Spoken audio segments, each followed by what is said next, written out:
¿Qué vamos a ver? Te estarás preguntando, bueno, pero ¿de qué vamos a hablar? ¿Qué vamos a descubrir a lo largo de esta conversación esta noche? Lo primero que vamos a descubrir es, un poquito vamos a conocer tu vehículo. Vamos a conocer lo que es un vehículo en general, no el modelo X con tantas puertas, vamos a conocer el vehículo, lo que es un vehículo en general. Vamos a hablar del sistema de encendido, vamos a hablar del sistema de inyección, vamos a hablar algo del sistema de iluminación, vamos a hablar algo acerca de los fluidos y de los niveles, vamos a hablar algo acerca del mantenimiento preventivo, vamos a hablar algo acerca del instrumental y cómo entenderlo, y por último te voy a contar la mejor manera que hay de qué. Seguimos hasta el final y espérame que sé a dónde te voy a llevar. Si hasta ahora nunca habías sabido de mecánica, si es que tenés tu primer auto, si es que a lo mejor hasta ahora el auto no lo mantenías vos, se encargaba tu papá, se encargaba tu esposo, y ahora te tenés que empezar a encargar vos, no te hagas problema porque vamos a ir desde cero para que puedas entender absolutamente todo. Quiero, antes de empezar, darte un consejo. Y este consejo tiene que ver con esta frase que siempre digo y que me impactó. Es más confiable la más pálida tinta que la más brillante memoria. Y el consejo es que puedas buscar un anotador y puedas buscar una lapicera para que a lo largo de esta clase o de esta conversación tú puedas ir registrando lo que te venga a la mente, no lo que yo te voy a contar, porque esta clase va a quedar grabada, podés pedir el link y verla cuantas veces quieras. Lo que sí estaría bueno que anotes son las cuestiones que se disparen gracias a los que yo pueda comentar. Una consulta sobre tu auto, una consulta sobre el programa de aprendizaje, cualquier tipo de consulta, una idea, una propuesta, algo que pudiera surgir de lo que vamos a conversar, sería bueno que puedas tener lápiz y papel para poder anotarlo. ¿Por qué? Porque por más pálida que sea la tinta, va a quedar escrito. Por más brillante que tengas la memoria, puedes que al final te termines olvidando y esa idea termine siendo infructuosa, termine sin dar el rédito que pudiera dar. Por eso, el consejo es ese. Búscate un lápiz, un papel, está preparado para poder anotar lo que sea que podamos decir que termine siendo importante.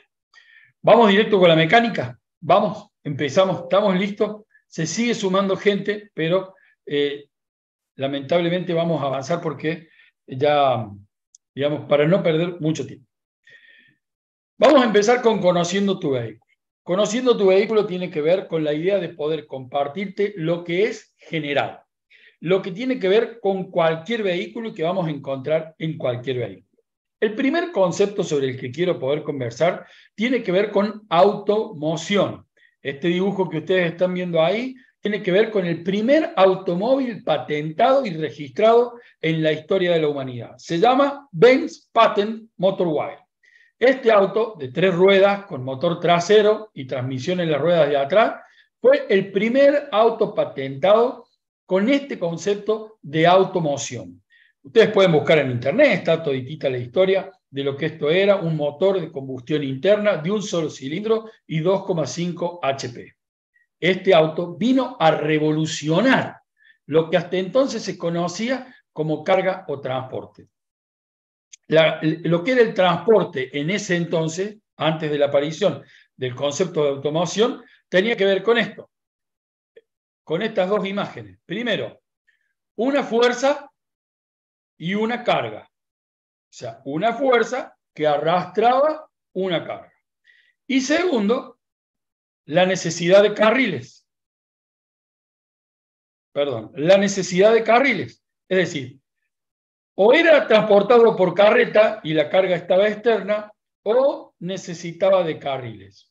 Cuando aparece el auto, el concepto de automoción cambia y el concepto pasa a ser distinto. Por eso, el automóvil se lo conoce como un vehículo autopropulsado destinado al transporte de personas o mercancía sin necesidad de carriles. Entonces, el automóvil viene a romper con cualquiera de las variantes anteriores. Primero, porque la fuerza de propulsión está en el mismo vehículo, no es externa, Y segundo, porque tiene la habilidad o la capacidad de tomar cualquier dirección y no necesita de carriles. ¿Se entiende? De esa manera, el automóvil vino a irrumpir en la historia. Al principio, con muy poquita velocidad, como este que apenas se levantaba 5 kilómetros por hora. Hoy, con vehículos que superan los 400 kilómetros por hora, en el caso de la supermáquina. Pero lo que es cierto con este concepto de poder trasladar personas, poder trasladar mercancías sin la necesidad de tener carriles. Nosotros ahora nos movemos de una manera mucho más autónoma, tranquila, con muchísima, pero muchísima más libertad. Este concepto de automoción y de automóvil es el que le dio puntapié inicial a lo que hoy nosotros conocemos como el auto, como el carro, como el automóvil, como el vehículo. Bueno, voy a contarte algo de las partes esenciales que constituyen a nuestro auto y que todo auto tiene. Lo primero que todo auto tiene es una carrocería. La carrocería de un automóvil es la estructura formal o el esqueleto. Proporciona la forma, el diseño, protege los componentes internos y a sus ocupantes. Esto que ustedes ven acá en el dibujo es una carrocería de los vehículos modernos. En cuanto a carrocería, tenemos dos mundos o dos realidades distintas. Primero, las carrocerías que usan chasis y después las carrocerías autoportantes. Las carrocerías de chasis hoy en día están usándose solo en vehículos comerciales, es decir, camionetas medianas para arriba. Amarok, Hilux, S10, Colorado, Ranger. De ahí para arriba, esos vehículos utilizan chasis. Esta es construcción de dos largueros bien rígidos que tienen conexiones entre sí, que tienen toda la planta motriz y los ejes de transmisión y la suspensión, y sobre eso se monta la carrocería. Estos son vehículos con muchísima rigidez, mucha rigidez, gracias a la estructura de los rieles.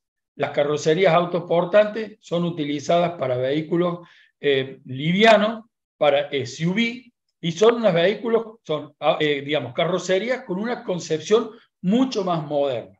La carrocería está concebida sin la necesidad del chasis, pero también tiene las molduras que van a permitir que todo el casco sea compacto.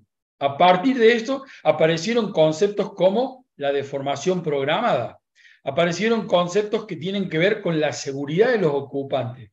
Hay una regla física que dice que la energía no se pierde, la energía se transforma.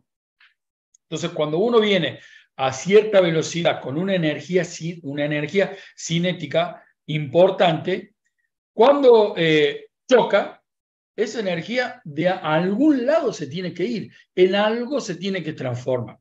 Lo que se conoce hoy como deformación programada tiene que ver con el cálculo de esta carrocería que ustedes ven acá, que permite que la trompa y la parte trasera se vayan deformando, absorbiendo esa energía, permitiendo que el casco o la zona ocupada por quienes van trasladándose en el vehículo quede lo más intacto posible. Ustedes pueden ver en internet pruebas de choque, incluso algunas empresas están haciendo pruebas, tiran un vehículo por un barranco y el vehículo cuando cae todavía las puertas se abren sin ningún tipo de problema. Bueno, todo eso tiene que ver con carrocerías autoportantes y deformación programada.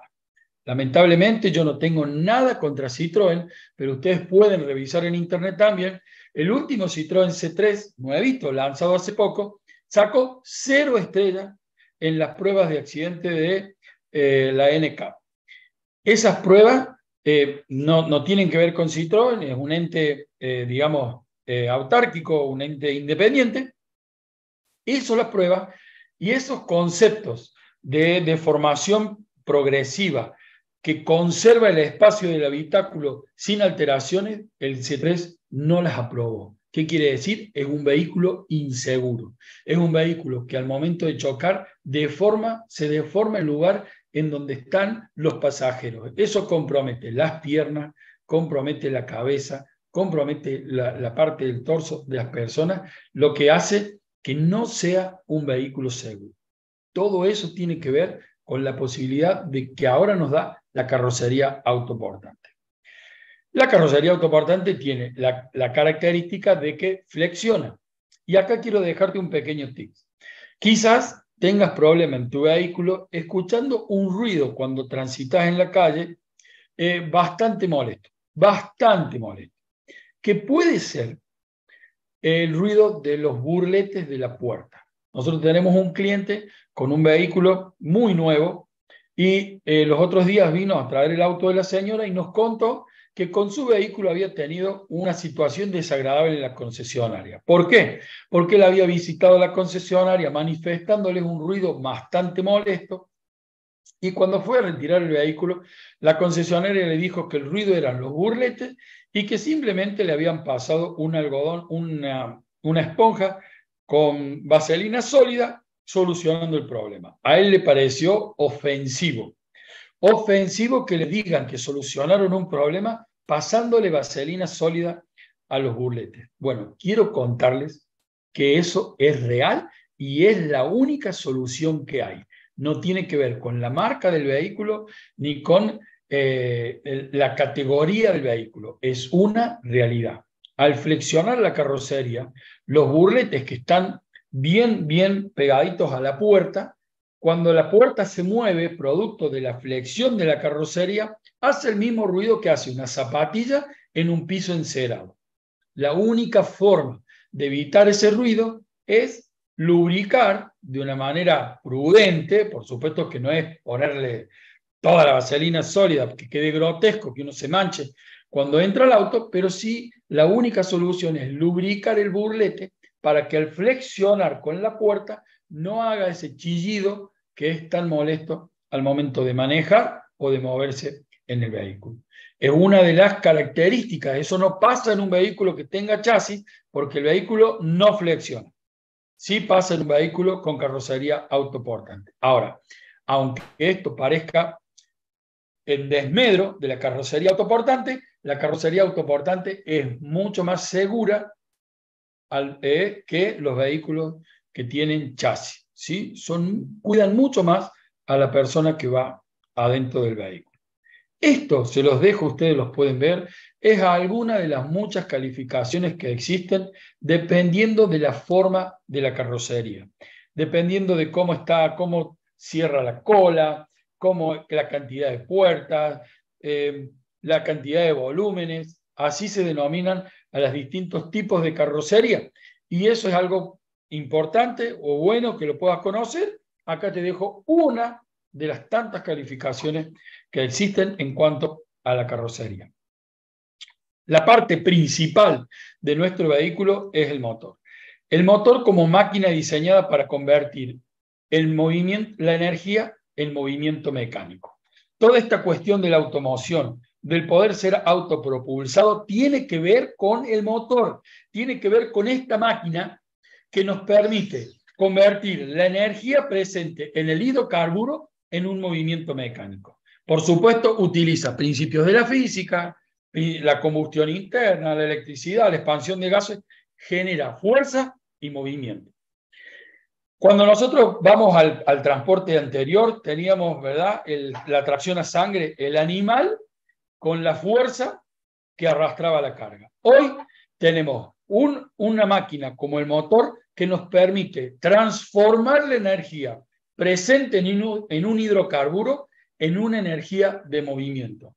¿Se acuerdan este principio que les comentaba? La energía no se pierde, se transforma. Entonces, la energía que hay en un líquido como el combustible, la transformamos en un movimiento mecánico que nos permite trasladarnos, que nos permite autopropulsarnos. Y esto gracias al motor. El motor como la principal componente de nuestro vehículo que nos permite la automoción. La principal pieza del motor es el bloque. El bloque es la pieza más grande, es donde están rectificados los cilindros que luego vamos a ver dan origen a toda la transformación de la energía y básicamente el motor se define por la cantidad de cilindros que tengan, en este caso un motor de 4 cilindros, y también por la capacidad cúbica que tengan los cilindros. Si ustedes escuchan, por ejemplo, un 1.5, ese quiere decir que es un motor que sumando la cilindrada de cada uno de los cilindros tiene 1500 centímetros cúbicos. 2.0, 2000 centímetros cúbicos. 2.5, 2500 centímetros cúbicos. 3.0, 3000 centímetros cúbicos.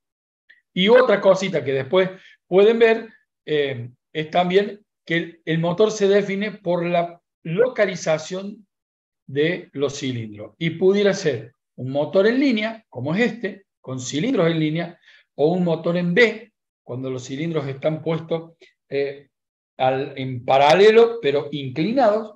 Pudiera ser un motor opuesto, cuando los cilindros están puestos directamente a 180 grados, dos trabajan para este lado, dos trabajan para esto, o pudiera ser un motor en W, como por ejemplo el Bugatti Veyron, que tiene 16 cilindros en W. Eso, ahí hay algunas cuestiones técnicas, pero que no necesitas conocer por ahora. Lo importante es que puedas conocer que el block es la parte principal del motor donde todo va a suceder, donde todo tiene sentido y donde se produce este cambio, esta transformación de la energía presente en un hidrocarburo para generar un movimiento mecánico. Dentro del motor, una de las piezas principales es el cigüeñal. El cigüeñal tiene acá, miren, un eje que va a ir apoyado en el block. El block apoya acá, apoya acá, apoya acá, apoya acá y apoya acá. Esos apoyos se conocen como bancada y estos apoyos se conocen como muñones de biela y que ustedes ven no coinciden con el centro de giro del cigüeñal, sino que están desplazados. Al estar desplazados, miren acá, ¿qué produce eso? Que cuando el cigüeñal gira sobre su eje, este muñón lo que hace es describir una circunferencia. Y ahí empieza a tener sentido la transformación. ¿Por qué? Porque hay un movimiento lineal que acá se va a transformar en circular. Esto también son componentes principales. Pistón, acá está, acá tenemos dos pistones. Perno, esta pieza va a sujetar el pistón a la biela, que es esta pieza. ¿Sí? Aros, que son estos, y cojinetes, que son estos. Los cojinetes también son conocidos como materiales blandos y son los que van a estar entre la biela y el muñón del cigüeñal, evitando que estas piezas se agarren, estas piezas se engranen, ¿sí? Manteniendo, como está en esta imagen, manteniendo junto a la película de lubricación el giro y el movimiento sin juego y sin agarre. En cuanto a los aros, déjenme decirles algo. Este primer aro que está en color amarillo o dorado es el aro primero de compresión, va en esta ranura de arriba. El segundo aro es el segundo aro de compresión, va en la ranura del medio. Y tanto estas dos láminas como la lámina dorada componen el tercer aro, que va en la tercera ranura, acá lo pueden ver, y se denomina aro rasca aceite. Ese aro es el que, cuando el pistón baja, limpia las paredes del cilindro, evitando que el aceite quede arriba y que cuando el pistón vuelva a subir, lo sube y lo quema. ¿Sí? Entonces, estos son los tres aros que tienen todos los motores.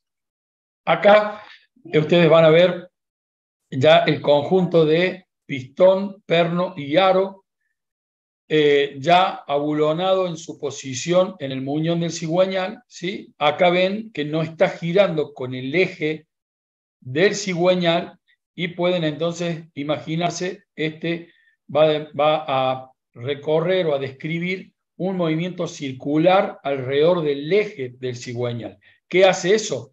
Al estar el pistón localizado en el cilindro, acá tenemos la primera transformación. Este movimiento del pistón, que es lineal, porque sube y baja, sube y baja, sube y baja, se transforma en un movimiento de giro en el cigüeñal. porque la biela va girando alrededor del eje de giro del cigüeñal. Vamos a ver que el block, si ustedes se acuerdan de la imagen, tiene los cilindros, pero para que todo esto funcione, necesitamos de alguna manera introducir una mezcla en el cilindro, comprimir esa mezcla, ya lo vamos a ver ahora cuando veamos las fases. Necesitamos después que quede hermético para que la combustión nos genere movimiento. Después necesitamos sacar los gases que se quemaron. Todo eso se hace con la tapa de cilindro. Esto es una tapa de cilindro que tiene mínimo 2 válvulas por cilindro. Esta es una tapa de cilindro para un motor de 4 cilindros en línea y ustedes ven 2 válvulas para un cilindro, 2 válvulas para el otro, 2 válvulas para el otro, 2 válvulas para el otro. Estas válvulas van a ser comandadas por lo que se conoce como árbol de levas. Este árbol tiene un eje de giro y tiene estos camones que se llaman, que como ustedes ven tienen esta forma rara, que tiene este sobrediámetro. ¿Qué va a hacer este sobrediámetro? Va a trabajar sobre la válvula y va a abrir y cerrar las válvulas de acuerdo a cómo estemos necesitando. Entonces, estas son las válvulas y su conjunto: arandelas, topes, rételes y resortes. Todo esto, todos estos elementos que hemos visto hasta ahora, block, pistones, biela, tapa de cilindro, forman parte de lo que nosotros conocemos como motores de 4 tiempos. Son necesarios para que nosotros podamos transformar la energía presente en un hidrocarburo en un movimiento mecánico. Tanto el motor de ciclo Otto naftero o el motor de ciclo diésel que utiliza gasoil son conocidos como motores de 4 tiempos de combustión interna. Eso es lo que te voy a mostrar ahora. Por favor, presta mucha atención. 4 tiempos, ya vamos a ver por qué, y combustión interna porque todo se produce en un espacio controlado, reducido e interno. En esta imagen vamos a tener los 4 tiempos con los cuales nosotros transformamos la energía presente en un hidrocarburo en un movimiento circular. Fíjense, este círculo blanco significa el eje de giro del cigüeñal. Este otro punto blanco significa el apoyo de la biela. Entonces ustedes acá entienden, de acuerdo a esta flecha roja circular, cómo el movimiento lineal del pistón de arriba hacia abajo se transforma en un movimiento circular del cigüeñal. Bueno, ya vamos a ver qué pasa con el movimiento circular del cigüeñal, pero lo importante es cómo nosotros convertimos esta energía en movimiento. La primera fase dentro de estos motores de 4 tiempos se la denomina admisión. Esta fase de admisión es la fase en la que el pistón baja del punto muerto superior, es decir, la parte más alta de arriba, a la parte más baja de abajo, de su recorrido, de su carrera. Gracias a la válvula de admisión abierta, a través de este orificio va a ingresar al cilindro una mezcla de aire y combustible, en el caso de los nafteros. Una mezcla de aire y combustible. Una vez que el pistón llega al punto muerto inferior, la válvula de admisión se cierra y empieza la segunda fase. Esta fase la conocemos como fase de compresión. El cigüeñal sigue girando, ahora la biela va a empezar a empujar el pistón hacia arriba y como no puede salir el aire, la mezcla, por ningún lado porque las 2 válvulas están cerradas, esa mezcla se empieza a comprimir. Producto de la compresión va a empezar a elevar su temperatura. Cuando el pistón llega al punto muerto superior, el sistema de encendido nos aporta lo que faltaba para que la mezcla explote. La mezcla estaba comprimida, está caliente y está a punto de explotar. ¿Por qué explota? Porque en ese momento el sistema de encendido nos envía una chispa que hace encender todo. Comienza la tercera fase, es la fase de explosión, de expansión. Como esa explosión que se genera en un lugar controlado. No puede salir porque la válvula de escape está cerrada. no puede salir porque la válvula de admisión está cerrada. La única pieza que se puede mover es el pistón y hacia abajo. El pistón va a bajar hacia abajo, haciendo que el cigüeñal vuelva a girar media vuelta hasta el punto muerto inferior. Una vez que el pistón llega al punto muerto inferior, tenemos la tercera fase, que es la fase de escape. Y ahora el pistón va a empezar a subir. Gracias a la válvula de escape abierta, los gases de escape van a salir hacia el exterior. De estas 4 fases, ¿dónde nosotros verdaderamente convertimos o efectivamente convertimos la energía presente en el hidrocarburo en movimiento? Acá, en la fase de expansión. En la fase de expansión es donde, gracias a la explosión de la mezcla, el pistón va a bajar para abajo, impulsado por la expansión que produce la explosión, y nos va a generar el movimiento en el cigüeñal. Por lo tanto, estas 2 primeras fases, la de admisión y la de compresión, necesitamos nosotros inducirle el movimiento al cigüeñal para que esto se produzca. Una vez que se produjo la primera explosión, gracias a esa fuerza, los otros pistones van a completar su ciclo y el motor va a quedar andando solo. Estas 2 fases son las que nosotros conseguimos con el motor de arranque, la que antiguamente se conseguían con la manivela, la que en una moto nosotros conseguimos con la patada. Es generar el ciclo de admisión y de compresión hasta que la primera explosión nos genere la primera expansión y el motor siga moviéndose solo. 4 tiempos, 4 fases para poder convertir toda la energía presente en el hidrocarburo en movimiento. A partir de que esto empiece a funcionar solo, hasta que no le cortemos nosotros o el encendido o el ingreso de combustible, el motor va a seguir funcionando. Y dependiendo de qué motor sea, si le agregamos combustible se acelera y si le agregamos aire se va a acelerar. Motores de 4 tiempos. Existen los de ciclo Otto. El motor de ciclo Otto es un tipo de motor de combustión interna de 4 tiempos que funciona mediante la ignición controlada de una mezcla de aire y combustible en una cámara para generar energía cinética. Ciclo Otto. ¿Qué es lo más importante del ciclo Otto? Ignición controlada de una mezcla de aire y combustible. Lo que ingresa al cilindro de un motor naftero es aire y combustible. Por lo tanto, para saber si un motor naftero, por qué no arranca, o para que un motor naftero arranca, necesita 3 cosas. Primero, combustible, para que lo que entra al cilindro sea mezcla de aire y combustible. Segundo, una chispa, para que cuando la mezcla es comprimida, explote. Y tercero, necesita las condiciones mecánicas para que ese aire se comprima. Si el motor está gastado, si los aros están gastados y no hay compresión, por más de que entre el combustible y haya una chispa, la mezcla no va a explotar. A diferencia del motor de ciclo diésel.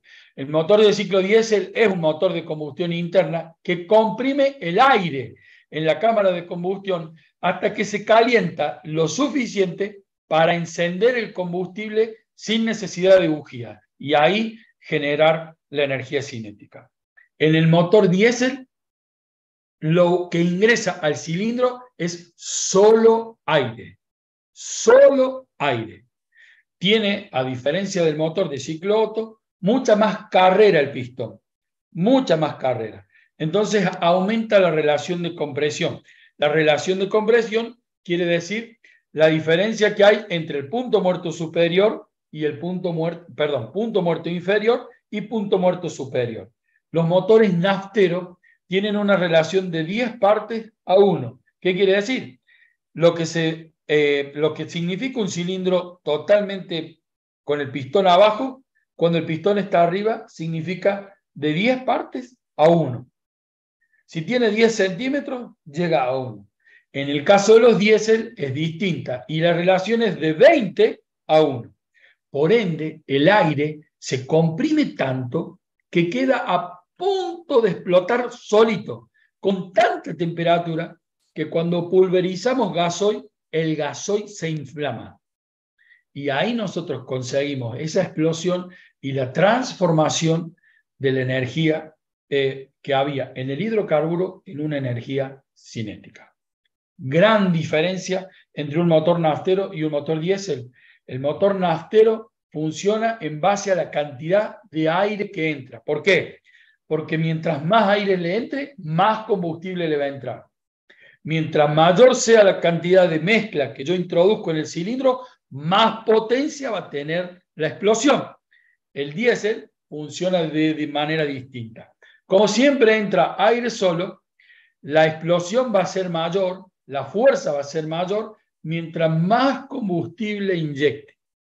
Entonces, el naftero funciona, acelera, controlando la entrada de aire a través de una pantalla, conocida como caja mariposa en los autos de la actualidad, o caja de aceleración, y el diésel funciona inyectando más combustible, conocido hoy con la inyección electrónica como inyección command rail, que tiene inyectores electrónicos y la computadora inyecta más o menos combustible dependiendo de lo que el conductor esté solicitando. Motores, una máquina preciosa que nos permite la conversión de la energía. A través de estos dos ciclos, a través de los 4 tiempos, a través de esta combustión interna, lo que hemos hecho es cambiar la energía que estaba ahí, latente en un combustible, pero que dentro del tanque no genera nada, en un movimiento circular con potencia que lo tenemos disponible en la cola del motor, en lo que se conoce como volante de inercia, en la punta del cigüeñal. Bueno, todos estos ciclos o todas estas fases necesitan que mientras el motor baje en la primera fase, la válvula de admisión se abra, que mientras el pistón sube en la segunda fase, ambas válvulas estén cerradas, que mientras el pistón baja en la tercera fase, ambas válvulas estén cerradas, pero que cuando el pistón sube en la cuarta fase, la válvula de escape se abra para poder liberar el gas quemado. Ahora, apenitas el pistón llegó arriba y vuelve a bajar, empieza la fase de admisión. De nuevo se abre la válvula de admisión, se cierra para la compresión y para la expansión, de vuelta se abre la de escape para el escape.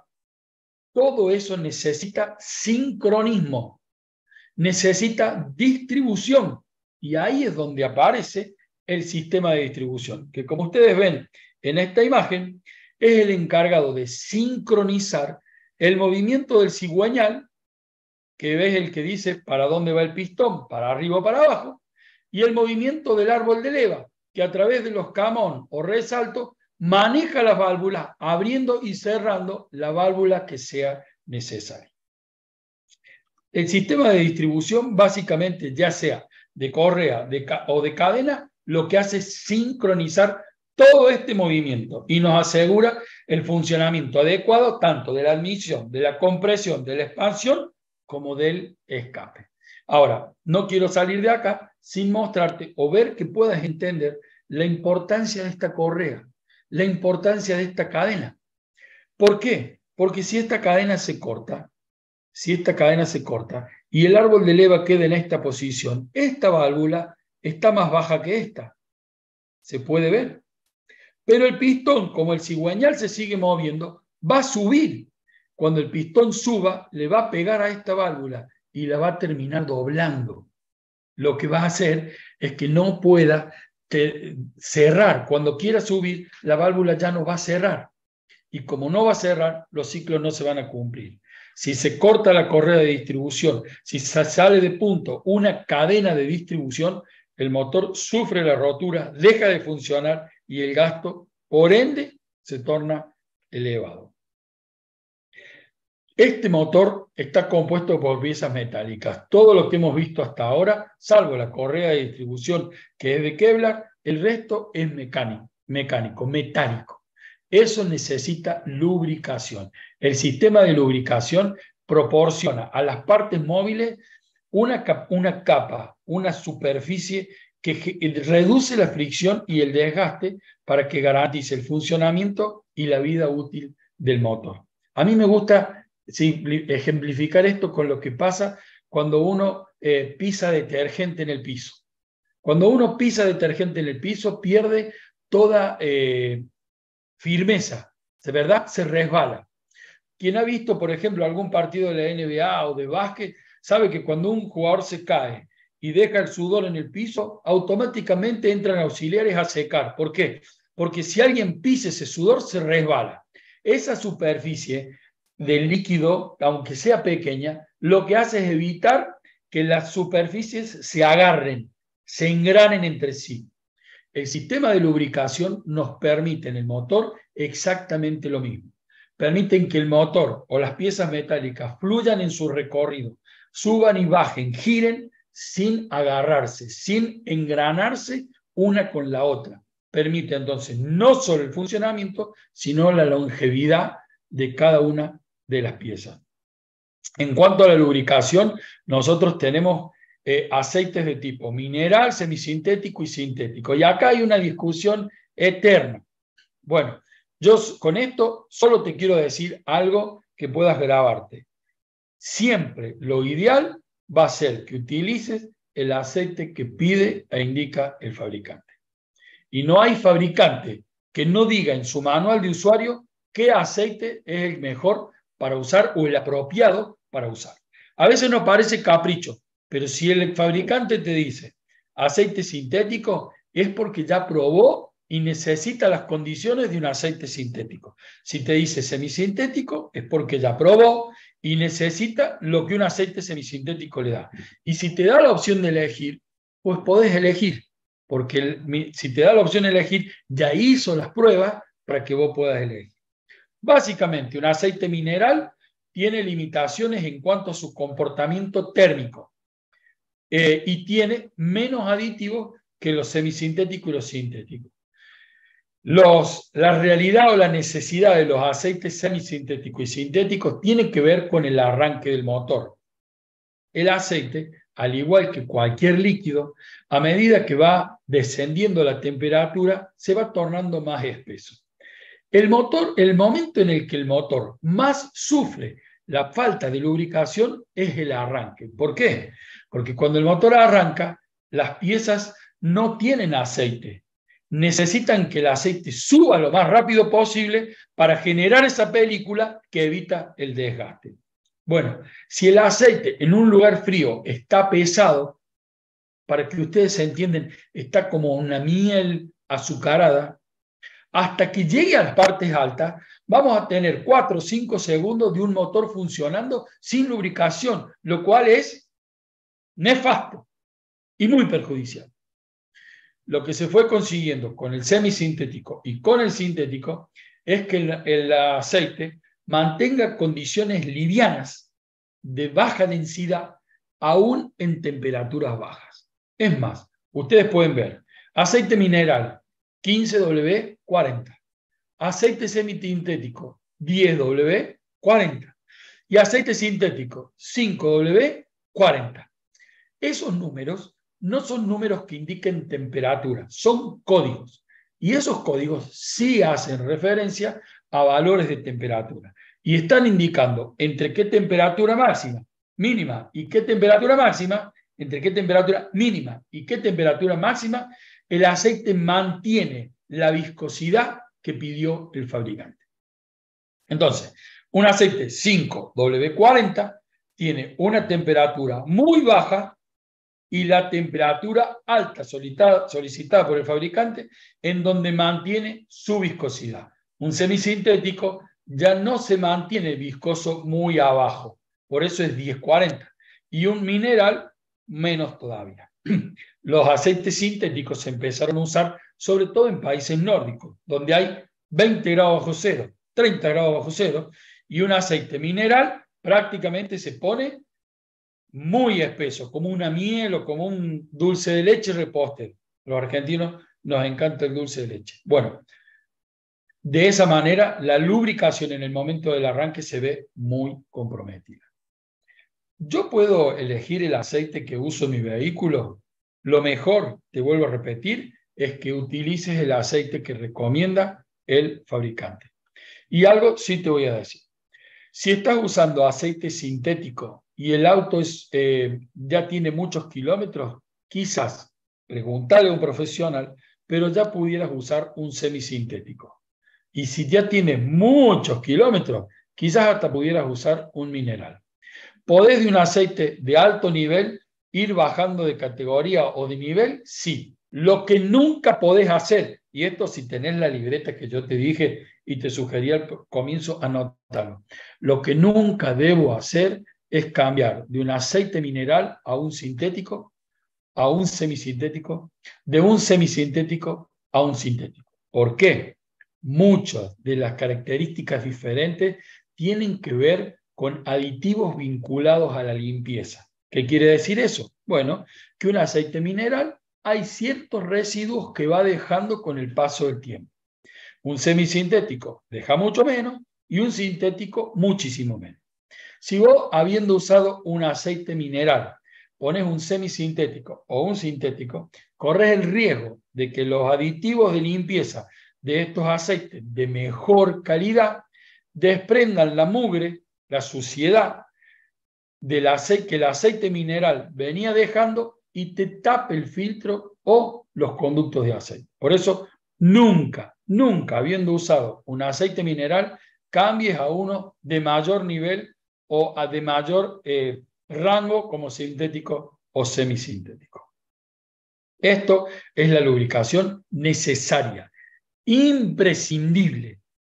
Por eso el indicador en el tablero que parece una lámpara de Aladino o una alcusa está en color rojo, porque usar tu auto sin presión de aceite es muy, pero muy perjudicial. Nuestro motor, nuestro sistema para convertir energía del hidrocarburo en energía cinética también necesita refrigeración. Sistema de refrigeración es un circuito que utiliza líquido, absorbe el exceso de calor de la zona interna del motor, la lleva hacia el radiador, disipa calor y vuelve a entrar al motor para absorber nuevamente calor. En este funcionamiento permanente de absorber calor, ir hacia el radiador, disiparla, volver adentro del motor, volver a absorber el calor, disiparla en el radiador, lo que hace básicamente es controlar la temperatura y mantenerlo en óptimo funcionamiento. Acuérdense que la energía no se pierde, se transforma. Y esa explosión que se genera en la cámara controlada, que se conoce como cámara de combustión, también genera calor, no solo genera la expansión, sino que genera calor. La energía se transforma en calor. Ese calor, si no lo controlamos, puede generar desastres, puede generar dilatación excesiva en el cilindro, puede generar que los aros se ablanden, puede generar que el pistón se agarre en el cilindro, lo cual sería desastroso y produciría rotura. El sistema de refrigeración justamente cumple esa función, controlar la temperatura del motor, sacándola de adentro del motor, de la zona del bloque, llevándola al radiador, irradiándola al aire, entrando de nuevo con menos temperatura, volviendo a absorber temperatura permanentemente. Gracias a la bomba de agua, el líquido refrigerante circula haciendo este trabajo. Por eso es tan importante el sistema de refrigeración. Por eso es importante que controles el estado del líquido refrigerante y el nivel del líquido refrigerante. También tenemos el sistema de escape. El sistema de escape va a ser el encargado de expulsar los gases de escape y hoy en día tratar los gases de escape. Hasta hace varios años atrás el sistema de escape lo único que buscaba era reducir los decibeles que provoca el golpe de un aire caliente con el aire del ambiente. El sistema de escape lo único que hacía era, a través de silenciadores, bajar esos decibeles y que prácticamente no se escuche nada. Entonces, ¿cuál era la función del sistema de escape? Bajarle la temperatura a los gases para que cuando llegaran a la cola del auto, los gases tuvieran casi la temperatura ambiente y no generaran ningún tipo de ruido. Hoy en día, gracias a la presencia de tantas normas para el cuidado del medio ambiente, los sistemas de escape, tanto en naftero como en diésel, se han transformado en sistemas que tratan a los gases de escape. Y a través del filtro de partículas, de la urea, del catalizador, terminan de procesar los gases de escape de manera química tal para que a la salida del escape lo que tengamos sea vapor de agua o gases lo menos nocivos posible para nuestros pulmones. El sistema de escape es vital. El sistema de escape también es importante y lo debemos cuidar, no solo porque no es para que no haga ruido, sino que es para que el auto no contamine. Hasta ahora entonces hemos visto al motor como esta máquina genial que nos permite transformar la energía que había en un hidrocarburo en un movimiento giratorio o circular. Este movimiento necesitamos ahora transmitirlo a las ruedas. Por eso existe lo que se llama el sistema de transmisión. El sistema de transmisión es un conjunto de componentes que nos permite variar y transmitir eficientemente la potencia del motor a la rueda.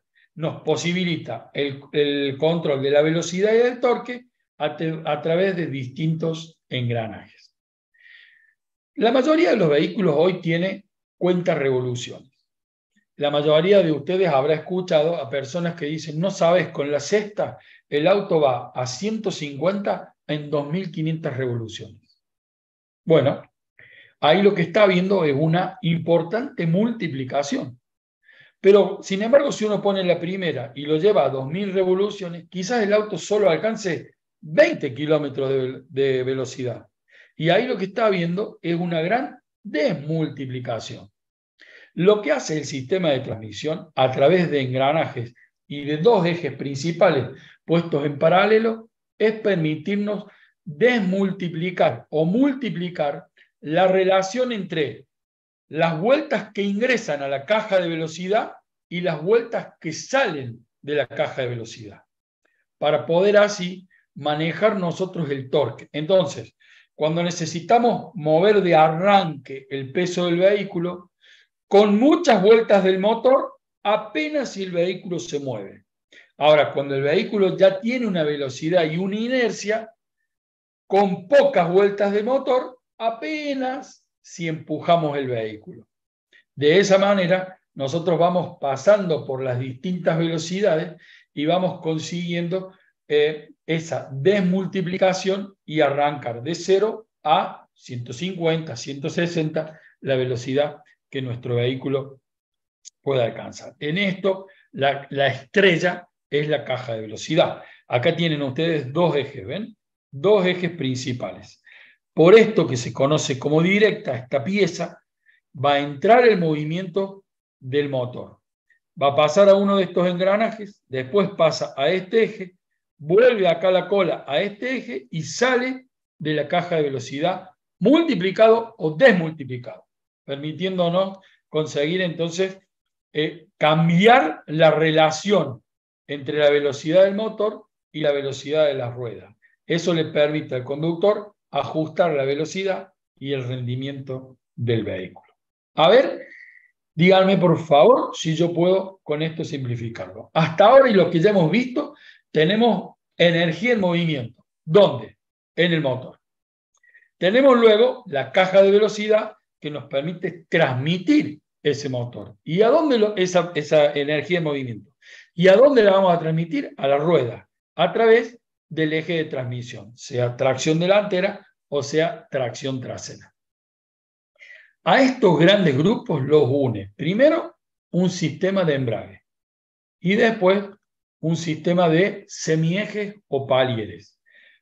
El motor está unido a la caja a través de un embrague y la caja está unida a los ejes a través de palieres o semiejes. ¿Qué nos permite esto? Bueno, poder seleccionar los engranajes de una caja de velocidad desacoplando la caja del movimiento del motor. Para poder seleccionar una relación de engranajes distinta, yo no lo puedo hacer si estoy traccionando, si estoy haciendo fuerza. Por ejemplo, alguien anduvo en bicicleta con velocidades, ustedes saben que al momento de cambiar la velocidad, uno tiene que dejar de hacer fuerza con los pedales. Tienes que esperar que la cadena cambie de polea o de piñón, de corona o de piñón, y ahí volver a hacer fuerza. Eso que uno hace innatamente en el auto, lo tendríamos que hacer parando el motor, porque mientras el motor gire, el movimiento está entrando a la caja de velocidad. Bueno, no paramos el motor porque existe un sistema que se llama embrague. Y ese sistema lo que nos permite es desacoplar por un momento el movimiento del motor con el movimiento de la caja, seleccionar o cambiar la relación de engranajes dentro de la caja y luego volver a acoplar el movimiento del motor. Volver a introducir movimiento del motor. Eso se hace gracias al sistema de embrague. El sistema de embrague tiene el volante. Este volante, con estos orificios que ustedes ven ahí, va solidario al cigüeñal. ¿Qué quiere decir? Que una vez que el motor arranque y esté girando, este volante va a girar las mismas revoluciones a las que gira el motor. Si el motor está regulando a 900 revoluciones por minuto, este volante va a girar 900 veces por minuto. Si lo acelero a 6.000 revoluciones, va a girar 6.000 revoluciones por minuto. Este conjunto de embrague tiene un disco, tiene una placa. Este disco tiene aquí en el centro un estriado. Y ese estriado es el que se acopla con la directa de la caja. Esta placa tiene aquí arriba, de aquel lado y acá abajo, tornillos que la fijan al volante. Por lo que la placa va a girar a las mismas revoluciones que gira el volante. Ahora, cuando yo necesito desacoplar el movimiento del motor con el de la caja, entra a jugar la crapodina. La crapodina es un rulemán de empuje que hace presión sobre esta zona de la placa, que se conoce como diafragma. El diafragma separa al espejo interno de la placa del volante y el disco queda solo, libre y quieto. Mientras la crapodina está retirada, la placa en su interior aprieta el disco. Por lo tanto, todo movimiento del volante pasa por el disco a la caja de velocidad. Ahora, cuando yo aprieto la crapodina, hago presión sobre el diafragma, internamente la placa se separa del disco y el disco queda quieto, aunque la placa y el volante sigan girando. Acá lo primero que quiero mostrarte es por qué cuando vos mantenés el pie pisando en el pedal izquierdo, ya pusiste el embrague, soltaste, pero mantenés el pie, la crapodina hace una presión sobre la placa, mantiene una leve presión, pero eso va generando un patinamiento del disco que termina gastándolo de manera prematura. El sistema de embrague, bien cuidado, tiene que durar 100.000 kilómetros o más, y es el que nos permite desacoplar el movimiento del motor con el movimiento de la caja. Luego vamos a tener estos palieres o semiejes que nos comunican a la caja con las ruedas y nos permiten traccionar, movernos, autopropulsarnos. Hemos transcurrido esta mecánica y hemos conseguido transformar una energía que estaba presente en un hidrocarburo y mandarla como un movimiento de rotación a la rueda para poder trasladarnos. Una máquina perfecta, una máquina fantástica. Bueno, ahora no necesitamos de carriles, ¿saben por qué? Porque tenemos dirección. El sistema de dirección es el que nos permite, a través de sus componentes, controlar la dirección de la rueda, facilitando así el manejo al transmitir los movimientos del volante a la rueda delantera y determinando la trayectoria del vehículo. Solo con esto, en cuanto al sistema de dirección, quiero explicarles que hasta hace poco tiempo venían asistidas de manera hidráulica, pero ahora se avanzó a una asistencia eléctrica. Hoy conviven en la plaza estos tres tipos de dirección. La que es mecánica, tan solo mecánica, la que es mecánica con asistencia hidráulica y la que es mecánica con asistencia eléctrica. Desde mi perspectiva, la mejor hoy es la de asistencia eléctrica, porque gracias a su gestión electrónica permite mucho más grados de asistencia, mucho más niveles de asistencia, haciendo el vehículo mucho, pero mucho más manejable que los otros sistemas. Por lo tanto, entonces tenemos asistencia hidráulica, que este es el modelito que ven en el dibujo, tenemos asistencia eléctrica y tenemos la dirección totalmente mecánica. Miren cómo se ha ido cumpliendo esto que definíamos al principio de la automoción, ¿verdad? Hemos conseguido autopropulsarnos y hacerlo sin la necesidad de carriles. Fantástico, ¿verdad? Todo esto necesita ir apoyado en el piso, todo esto necesita ir controlado y todo esto necesita brindarnos confort de marcha. ¿Cómo se hace? A través del sistema de suspensión. Sistema de suspensión a través de amortiguadores, resortes, brazos de control, mantiene las ruedas con contacto en el camino, nos da comodidad y le da estabilidad al vehículo. Quiero mostrarte algunas de las partes de un sistema, el más común hoy en día, que es este sistema de suspensión delantera MacPherson. Todos estos sistemas tienen una cazoleta, tienen una espiral, tienen un amortiguador. Entre este conjunto de amortiguador y espiral le da altura a través de la espiral y contiene la resonancia de la espiral a través del amortiguador. Después tenemos violeta de barra estabilizadora. La barra estabilizadora le da estabilidad al vehículo en el momento de las curvas. Tenemos axial de dirección, extremo de dirección. Esto comunica a la caja de dirección o a la cremallera con la rueda. Tenemos también barra estabilizadora, tenemos rótula y tenemos parrilla de suspensión. Todo esto nos permite estar apoyados en el piso, tener control del vehículo y tener también confort de marcha. Ya conseguimos autopropulsarnos, ya conseguimos tener la dirección y el control del vehículo, ya conseguimos confort de marcha. Ahora, todo esto en algún momento lo tenemos que frenar. Ahí aparece el sistema de freno que utiliza pastillas, discos o tambores junto a un conjunto hidráulico para generar fricción y convertir entonces la energía cinética del movimiento en calor. Por lo tanto, detiene la rueda y el vehículo de manera controlada. El principio de funcionamiento del sistema de freno tiene que ver con un principio y una característica del fluido o de los líquidos, y es que no se pueden comprimir. Entonces miren ustedes acá el diagrama. Tenemos una bomba de freno en donde hay una cavidad llena de líquido. Esa cavidad está comunicada con el caliper de freno, que tiene un pistón con una cavidad también llena de líquido. Cuando yo piso el pedal y esta cavidad se hace más pequeña, el líquido, como no se comprime, tiene que ir a algún lado. Gracias a los caños, va a ir al pistón del caliper y va a intentar expandir la zona. Por lo tanto, va a generar presión sobre el pistón, que el pistón aprieta las pastillas o las balatas y aprieta el disco.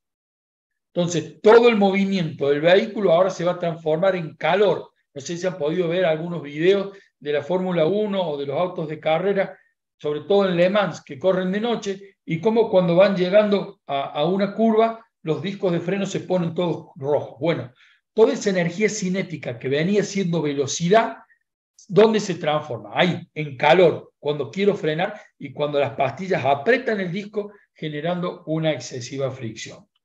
Esto se genera en una bomba de freno y se puede frenar a las ruedas con dos sistemas básicamente. El sistema de discos de freno, donde acá ven ustedes las dos pastillas, el pistón está acá, conectado por un flexible.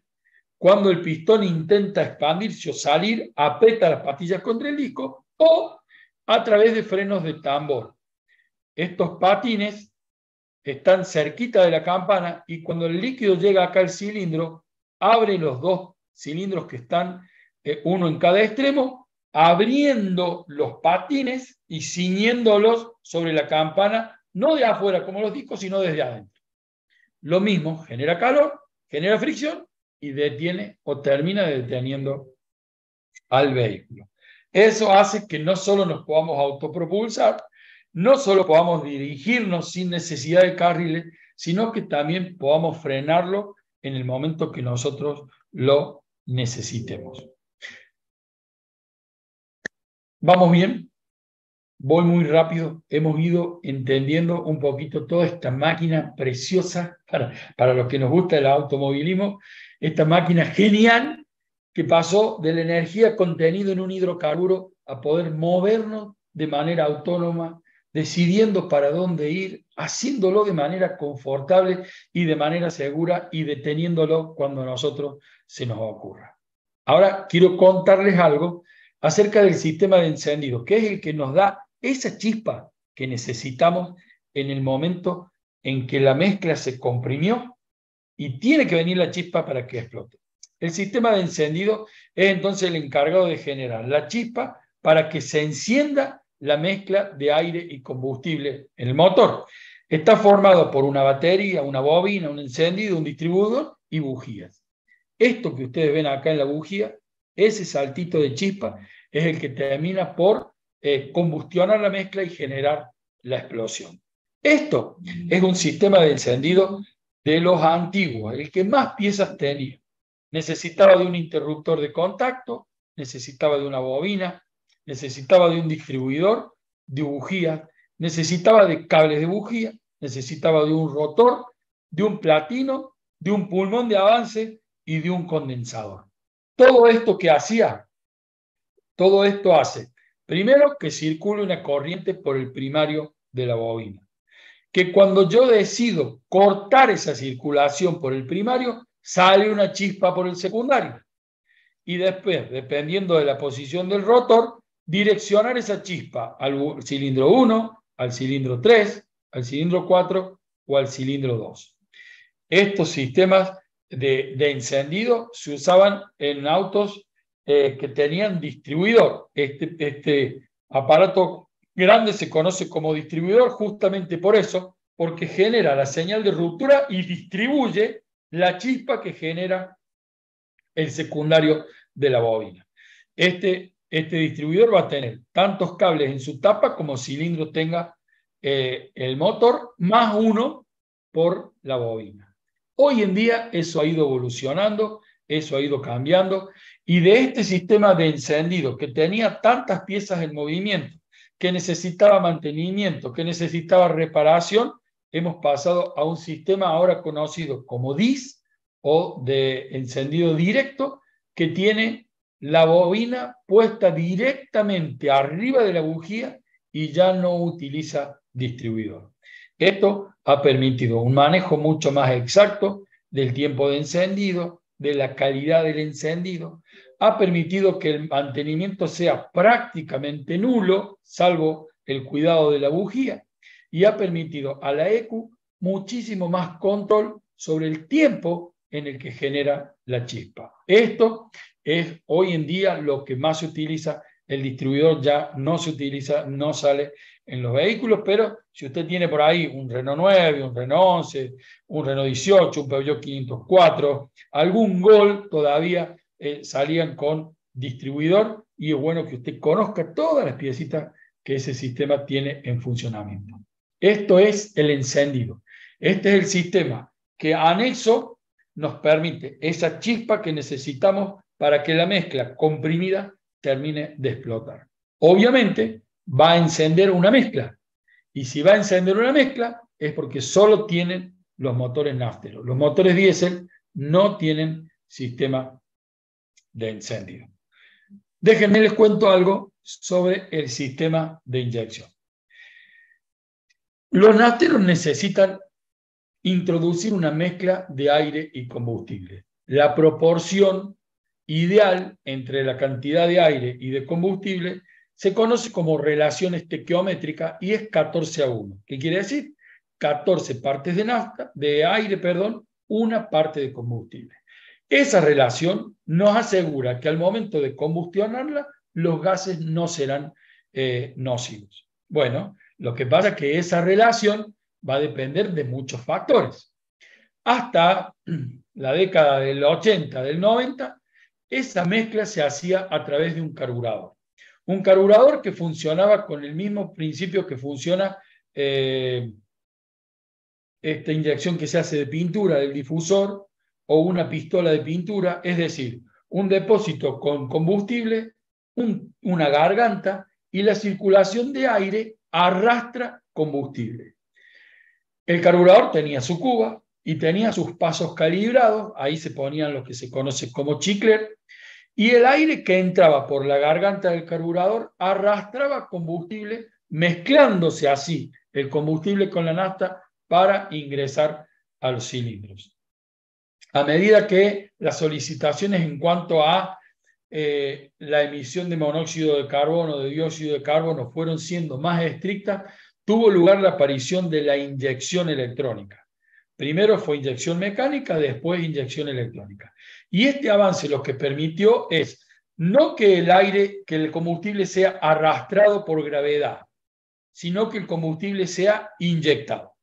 Ahora, cuando el combustible era arrastrado por gravedad, como el caso del carburador, lo único que necesitábamos era una corriente de aire. Ahora, cuando el combustible es inyectado, lo que necesito es tener en cuenta varios valores, varias realidades del motor para saber cuánto combustible inyectar. La inyección se realiza a través de un inyector, que básicamente, como ustedes ven en la pantalla, una electroválvula que tiene un orificio en su interior, un orificio en la punta, que tiene combustible a presión adentro y que eléctricamente se maneja para abrirla o para cerrarla. Como los sistemas de inyección electrónica manejan un combustible a presión constante, la computadora sabe que dependiendo de cuánto tiempo abre el inyector, es cuánto combustible va a inyectar. Ahora, estos sistemas de inyección electrónica necesitan tener muchas mediciones, hacer muchos cálculos para generar trabajos como el del inyector y el de la bobina de encendido. Entonces, quiero dejarles esto como aprendizaje. Todo sistema de gestión electrónica y de inyección electrónica tiene tres componentes. Primero, una ECU. Esto significa unidad de control de motor, con sus siglas en inglés. ¿Qué hace la ECU? Procesa cálculos, hace cálculos matemáticos, permanentemente cálculos. Para hacer esos cálculos lo que necesita primero son datos, ¿verdad? Esos datos los va a conseguir de un cuerpo de sensores. Los sensores son piezas que transforman una magnitud física en una medición eléctrica.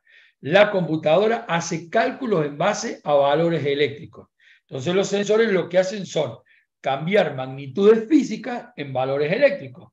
Entonces transforman el flujo de aire en un valor eléctrico, la temperatura del aire en un valor eléctrico, la temperatura del motor en un valor eléctrico, la posición del acelerador en un valor eléctrico, la posición de la pantalla en un valor eléctrico, la posición del árbol de leva en un valor eléctrico, y así sucesivamente. La computadora, cuando recibe todos esos datos, procesa,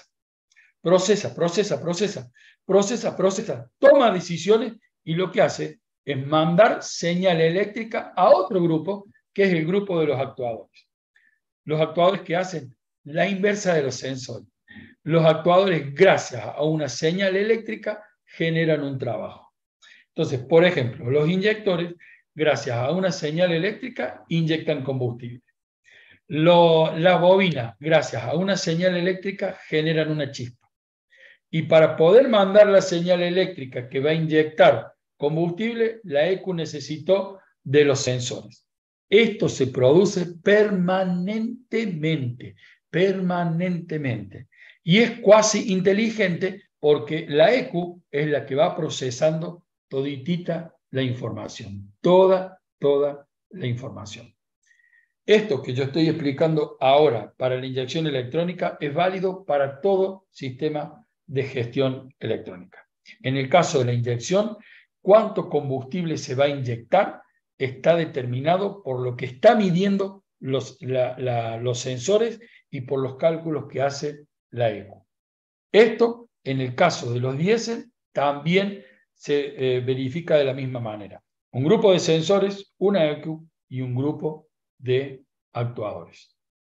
Esto ha permitido que la emisión de contaminantes baje abruptamente cambie del día a la noche.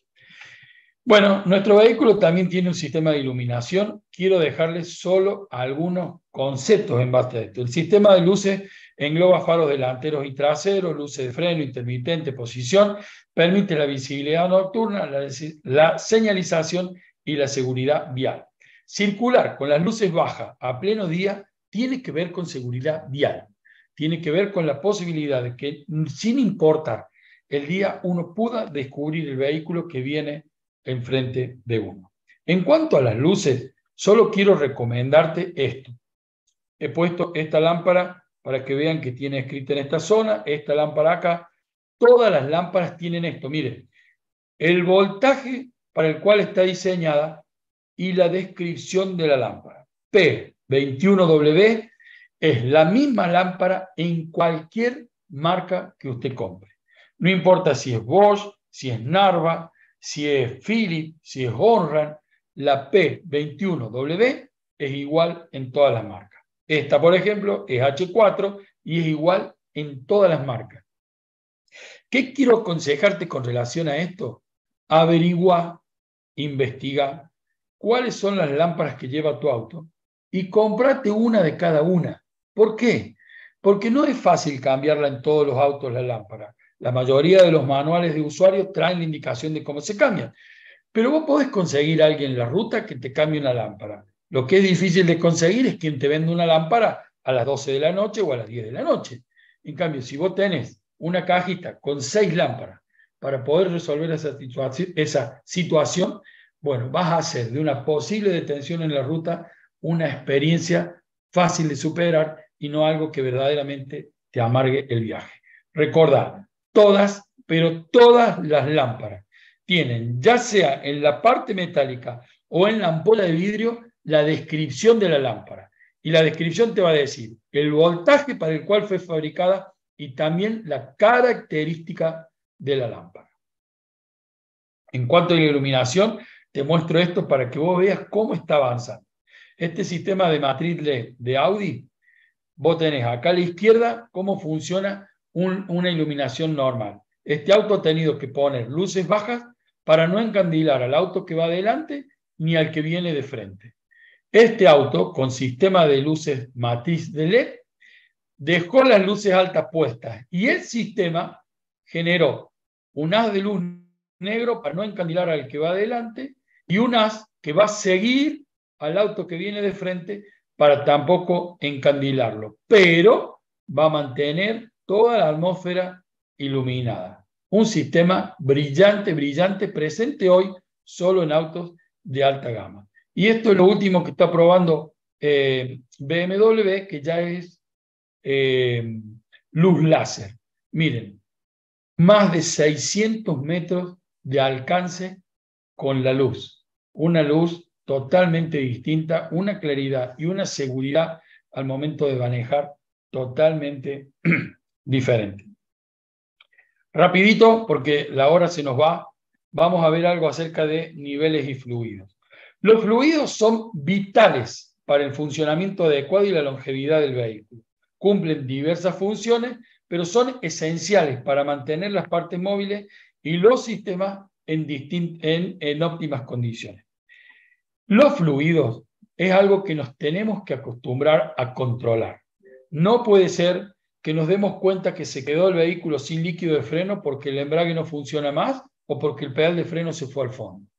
No puede ser que nos demos cuenta que el vehículo se quedó sin limpia parabrisas porque alguien me salpica barro y cuando quiero limpiar no tengo lavaparabrisas. No puede ser que nos demos cuenta que nos quedamos sin líquido refrigerante porque el auto levantó temperatura.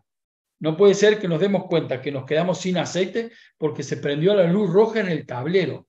Controlar el nivel de los fluidos debe ser algo cotidiano, semanal, una práctica permanente.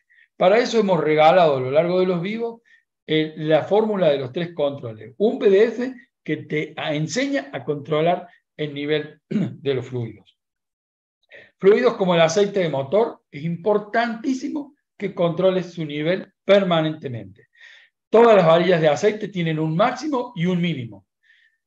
Si el aceite está por encima del mínimo y por debajo del máximo lo podés usar con total tranquilidad. Si el aceite bajó del mínimo, es peligroso ponerlo a nivel. Aceite de transmisión. Hoy en día, muchos manuales dicen que las cajas de velocidad vienen con aceite de por vida.